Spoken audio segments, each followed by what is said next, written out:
وأصحابه أجمعين وبعد فأعوذ بالله السميع العليم من الشيطان الرجيم من حمده ونفسه ونفخه وإن يونس لمن المرسلين إذا أبق إلى الفلك المشحون فساهم فكان من المدحضين فالتقمه الحوت وهو مليم فلولا أنه كان من المسبحين للبث في بطنه إلى يوم يبعثون فنبذناه بالعراء وهو سقيم وأنبتنا عليه شجرة من يقطين وأرسلناه إلى 100,000 أو يزيدون فآمنوا فمتعناهم إلى حين فاستفتيهم ألربك البنات ولهم البنون أم خلقنا الملائكة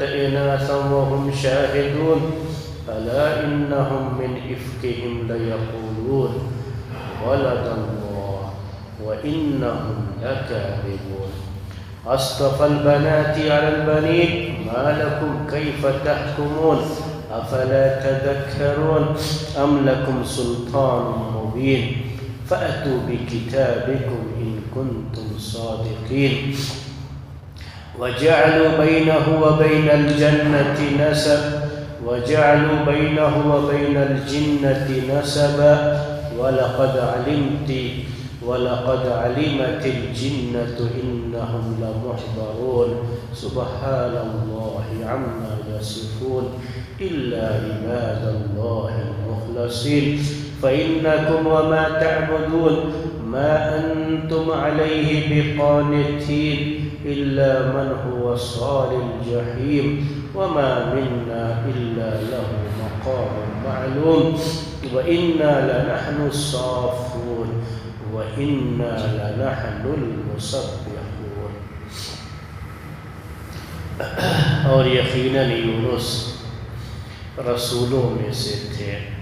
وَإِنَّ يُونُسَ لَمِنَ الْمُرْسَلِينَ یقیناً یونس بھی ان میں سے تھے جن کو بھیجا گیا. یہ بھی نبیوں میں سے ایک نبی ہیں یونس علیہ السلام. ان کا ذکر تھوڑا سا ذکر جو انتہائی اہم ہے ہماری زندگی کے لیے, تو اللہ تعالیٰ نے اتنا تذکرہ ان کا بھی کیا ہے.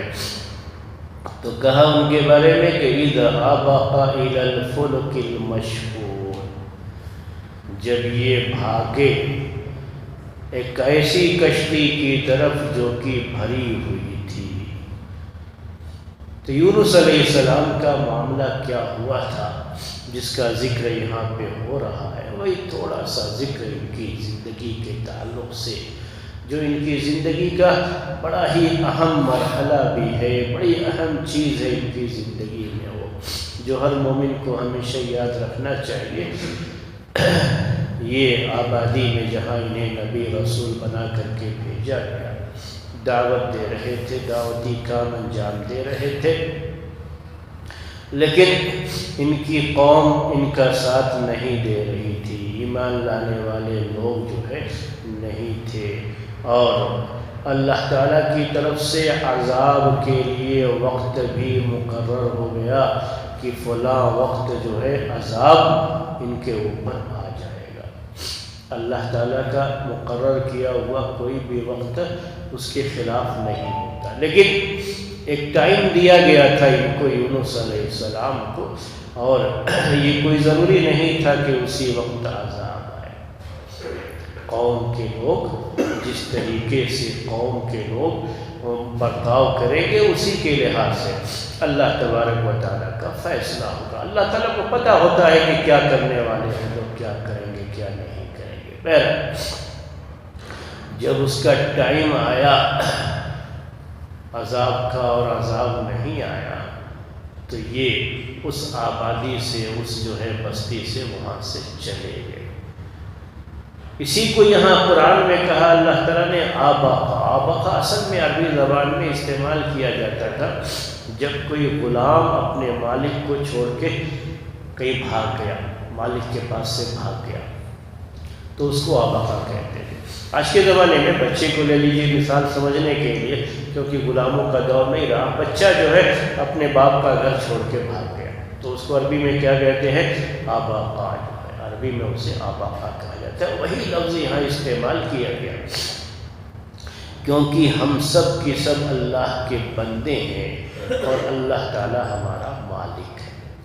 تو یونس علیہ السلام بھی یہ اللہ تعالیٰ کے بندے، اللہ تعالیٰ ان کا مالک، اللہ تعالیٰ کی طرف سے حکم ابھی آیا نہیں، انہوں نے یہ دیکھا کہ یہ لوگ جو ہے عذاب آنا تھا ابھی نہیں آیا، میں نے تو ان لوگوں سے کہہ رکھا تھا کہ عذاب آنے والا ہے، اب میں ان کو کیا منہ دکھاؤں گا، ابھی تک تو آیا نہیں، تو وہاں سے وہ بھاگ کھڑے ہوئے، اپنے رب کے حکم کا انتظار نہیں کیا اور وہاں سے بھاگ کھڑے ہوئے۔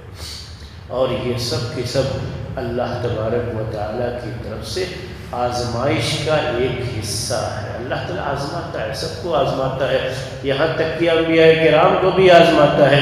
تو یونس علیہ السلام کی آزمائش کا ایک حصہ تھا یہ، جو ان کو آزمایا گیا۔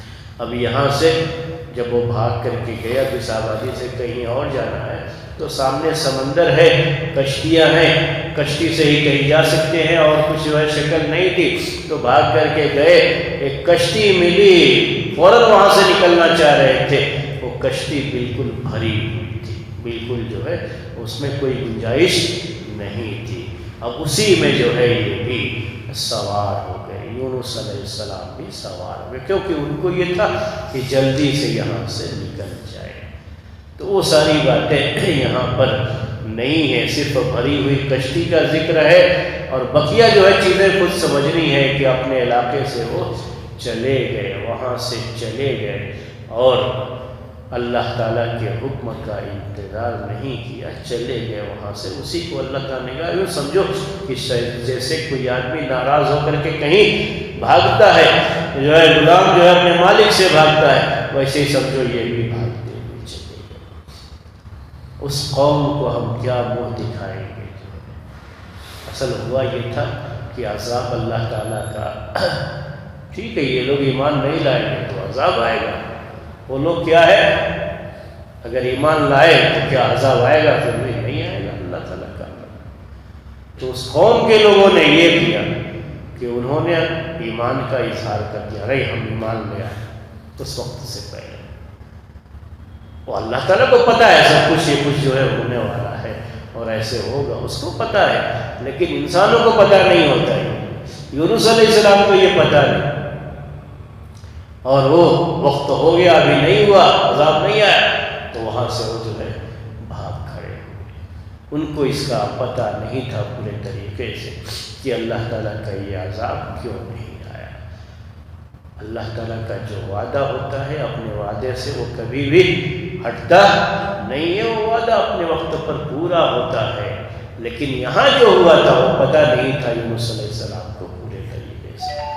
اب یہ جب بھری ہوئی کشتی میں پہنچے اور اسی پر سوار ہو گئے، اسی کشتی کا معاملہ یہ ہوتا ہے کہ جب یہ پانی میں کشتی جاتی تو اس کا ایک وزن ہوتا ہے، اس سے زیادہ وزن اس پہ نہیں ڈالا جا سکتا، جو اگر اس سے زیادہ وزن ہو گیا تو وہ ڈوب جائے گی، پھر سب کے لیے پریشانی۔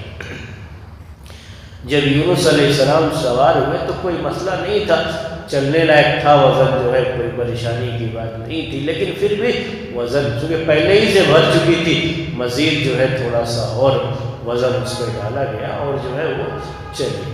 کشتی جب چل رہی ہے تو راستے میں طوفان جو ہے، یہ جو سمندر میں یہ ہوتا رہتا ہے، جو ہے آپ سنتے رہتے ہیں سائیکلون، یہ وہ سنتے رہتے ہیں، تو یہ پانی کا ایک حصہ ہے، پانی کے اندر یہ چیزیں ہوتی رہتی ہیں، تو وہاں پر وہ بہت زیادہ کشتی یہ ہچکولے کھانے لگی، یعنی جب وہ طوفان آتا ہے تو بہت زیادہ ہلے گی، اور یہاں پانی زیادہ اگر وزن ہے تو پھر کشتی کے اندر پانی آنے کا ڈر ہوتا ہے، اور اگر کشتی کے اندر پانی آ گیا تو سب کے سب ڈوب جائیں گے۔ اب یہاں پر یہ فیصلہ ہوا کشتی والے کی طرف سے کہ اب یہاں وزن زیادہ ہے، ہم کو وزن کم کرنا ہے، نارمل جو وزن ہونا چاہیے وہی وزن، پہلے ہی سے بھری ہوئی تھی کشتی، اور کشتی کے بھرے ہونے کے بعد جو یونس علیہ السلام اس پر سوار ہوئے تھے تو اب تھوڑا نارمل سے زیادہ وزن ہے، چل سکتی تھی عام حالات میں، لیکن یہ جو طوفانی جو ہے چیز جو ہے سمندر میں ہوتی ہے، طوفانی کیفیت ہے، اس میں یہ نہیں جا سکتی، اب وزن کو کم کرنا ہے۔ اب یہ سوچنے لگے کہ وزن کو کم کرنے کے لیے کسی ایک کو سمندر میں ڈالنا پڑے گا، کسی ایک کو، یعنی اتنے لوگوں کو بچانے کے لیے کسی ایک کو اپنی قربانی دینی پڑے گی۔ اب ایسے میں کون آدمی تیار ہوتا ہے؟ کوئی بھی تیار نہیں ہوگا، پریشان سبھی ہوتے ہیں، کوئی چاہتا نہیں، آسانی سے تو کوئی تیار ہوگا نہیں۔ تو اب اس کے لیے ایک طریقہ کیا تھا جس کا یہاں ذکر کیا گیا، یہ پہلے سے بھی یہ طریقہ چلا آ رہا ہے۔ وہ طریقہ یہ ہوا کہ کہا فَسَاهَمَ فَكَانَ مِنَ الْمُدْحَضِينَ۔ اس کے بعد جتنے بھی کشتی میں لوگ تھے ان سب کے درمیان قرعہ اندازی کی، قرعہ ڈالا گیا۔ قرعہ ڈالنے کا مطلب کیا ہوتا ہے کہ چٹھی پر سب کا نام لکھ دیا جائے گا۔ یہ میں آپ کو جو ہے اب آج کل لکھنے پڑھنے کا رواج ہے تو اس کے لحاظ سے بول رہا ہوں، قرعہ ڈالنا۔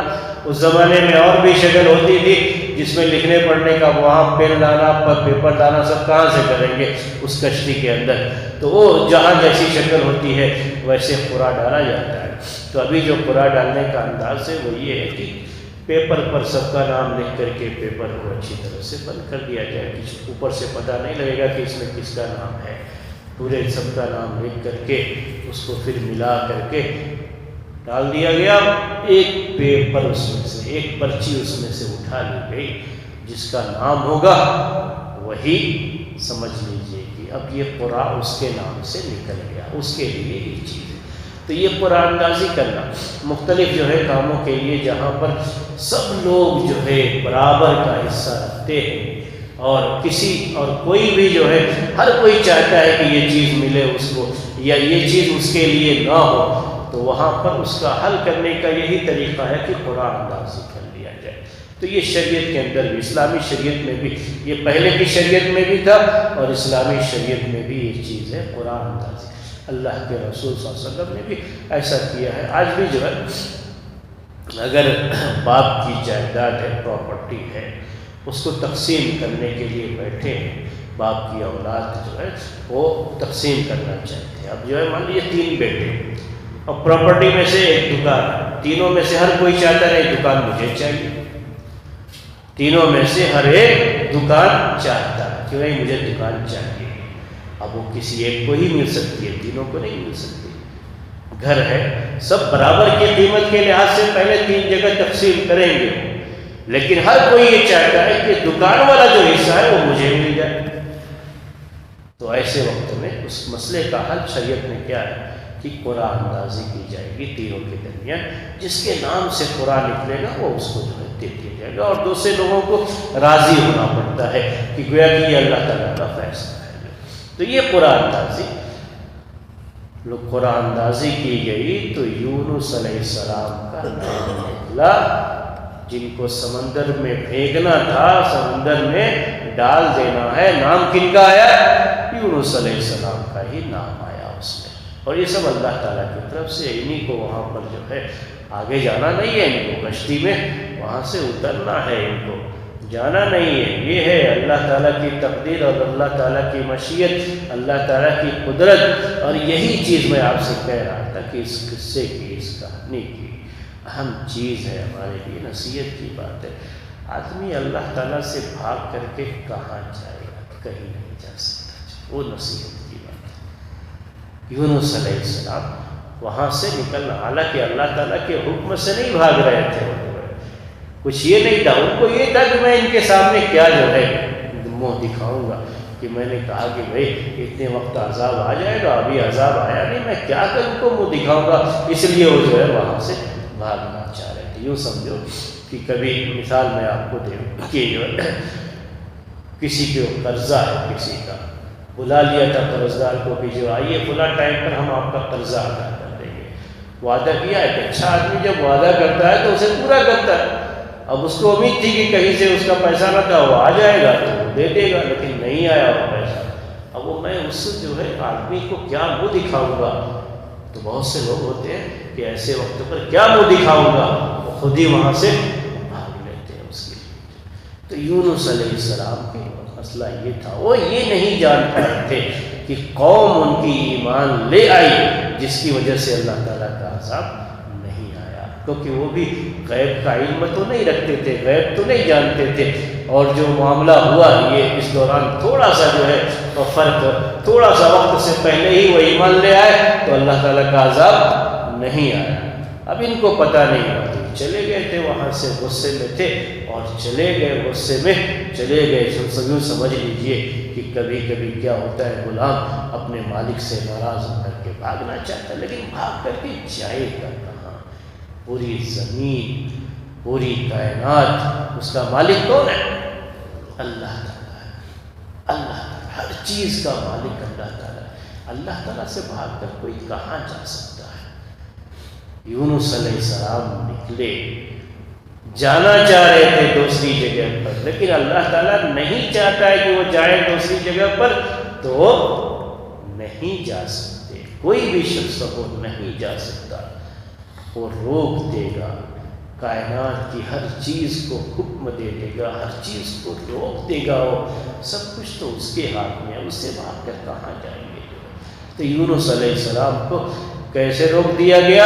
اللہ تعالیٰ کی طرف سے یہ انتظام ہو گیا کہ اسی کشتی میں جس میں وہ سوار تھے، ایسا ماحول بن گیا جاتے ہوئے کہ اب کسی ایک کو بہرحال باہر پھینکنا ہی ہے، اس میں سے سب کی جان بچانے کے لیے کسی ایک کو وہاں پر ڈالنا پڑے گا، وزن کو کم کرنے کے لیے کرنا پڑے گا، اور انہی کے نام سے قرآن بھی نکلا اور اس طریقے سے ان کو ڈال دیا گیا۔ لیکن ان کی حفاظت بھی ہونی ہے، تو ان کی حفاظت کیسے اللہ تعالیٰ نے پھر کی وہاں پر، اس کا ذکر آگے ہے انشاءاللہ۔ کل کے درس میں وہ بات آپ کے سامنے آئے گی۔ اسی پر آج کا درس ختم کرتے ہیں۔ سبحانک اللہم و بحمدک، اشہد ان لا الہ الا انت، استغفرک و اتوب الیک۔